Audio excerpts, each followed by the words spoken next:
I think that there are very few borders for freedom of speech. Typically, they involve direct incitement to violence or what we like to say, yelling fire in a crowded theater, where you create panic. But generally speaking, I believe that freedom of ideas is really the best way to serve humanity.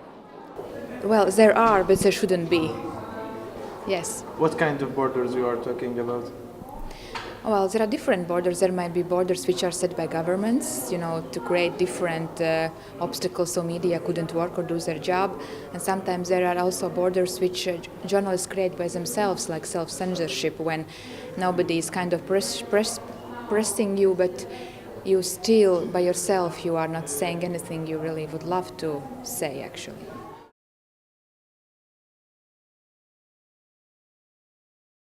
So I think here, say I come from France, so in January we had the Charlie Hebdo attacks, where I think that demonstrates that there must be an equal balance between respecting other people's opinions and religions or whatever it is, and balancing freedom of expression. I think if we look at human rights in its general context, to which freedom of expression is a part of, human rights and the rights of others, your freedom, is limited by the freedom of others. So those are the only limits that you can have on freedom, is as long as you're not entrenching other people's rights, then you have the right to be free as well. The freedom of speech is freedom of speech to me, and I personally, although I can recognize the hatred, I can see this hate speech on TV, but I'm not the one who would say that we should ban that from air, because where do you start? Where do you stop? It's one thing, and another thing, I don't think that journalists or people who work with journalists should speak about that. That's a case-by-case, country-by-country, culture-by-culture thing.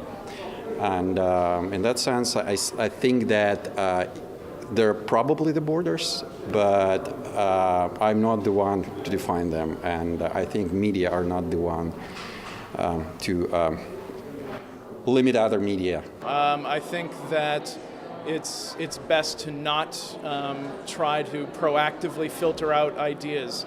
I think even if you use examples of propaganda from other countries that might seem destabilizing, I think it's always best to counter that propaganda with better information that's true and that's shown to be true, and attempts to show that the propaganda is in fact a lie.